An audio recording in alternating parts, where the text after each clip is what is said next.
आज कोर्टमध्ये खूप गर्दी होती. सगळे एकमेकांमध्ये कुजबूज करत होते.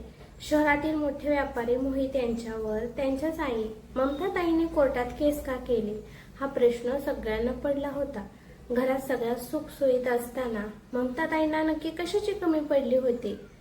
थोड्याच वेळात जज साहेब कोर्टात आले आणि ऑर्डर ऑर्डर म्हणता सगळे शांत झाले. दोन्ही बाजूंचे वकील आपला आपला पक्ष मांडू लागले. त्यानंतर मोहित आणि ममताताईंना कटघऱ्यात उभं करण्यात आलं. साधारण 70 वर्षाच्या ममताताईंनी पांढरी सिल्कची साडी नेसली होती. जज साहेबांनी विचारलं, माताजी, असं काय घडलं की तुम्हाला तुमच्या मुलाविरुद्ध कोर्टात यावं लागलं? तुमचा मुलगा तुम्हाला घराबाहेर काढतो का? जेवण देत नाही का? ममताताई म्हणाल्या, जज साहेब, माझ्या मुलाने मला घराबाहेर काढलेलं नाही आणि जेवणही मिळतं. पण एका आईला घरात राहायला जागा आणि 2 वेळेचं जेवण दिलं म्हणजे तिचं कर्ज फिटतं का?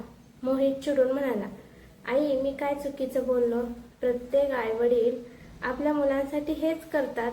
तुम्ही माझ्यासाठी जे केलं ते तुमचं कर्तव्यच होतं. मग त्याची किंमत काय द्यायची?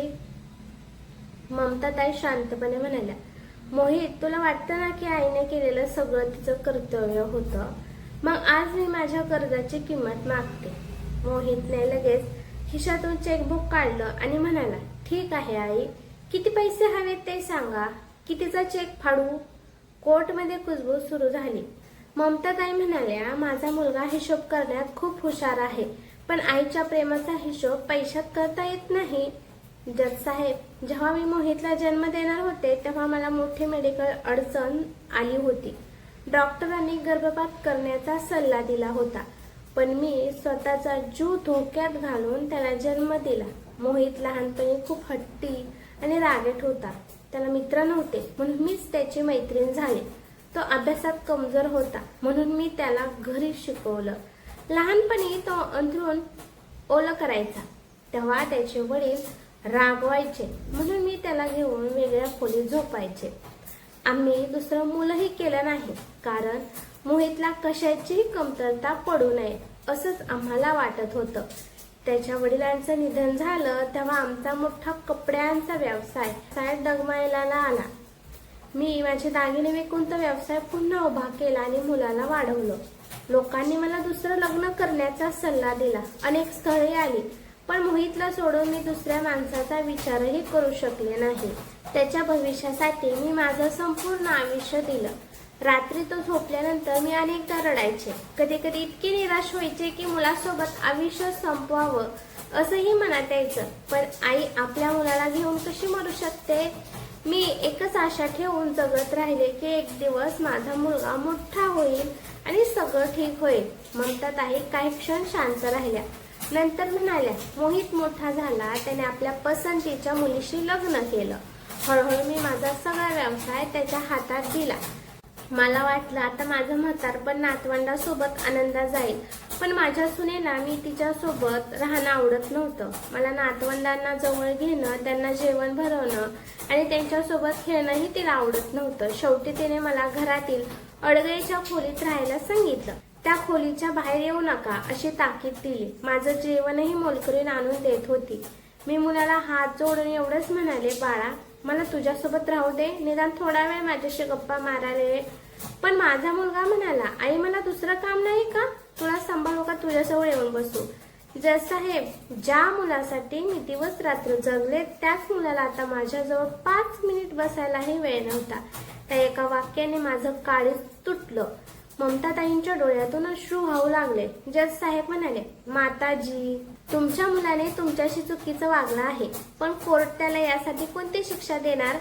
ममताताई म्हणाल्या, जज साहेब, मला माझ्या मुलाला शिक्षा द्यायचीच नाही. मी ज्या मुलाला जगाच्या टोमण्यांपासून वाचवलं, वाढवलं, त्याला शिक्षा कशी मागू? मला फक्त माझ्या कर्जाची किंमत हवी आहे.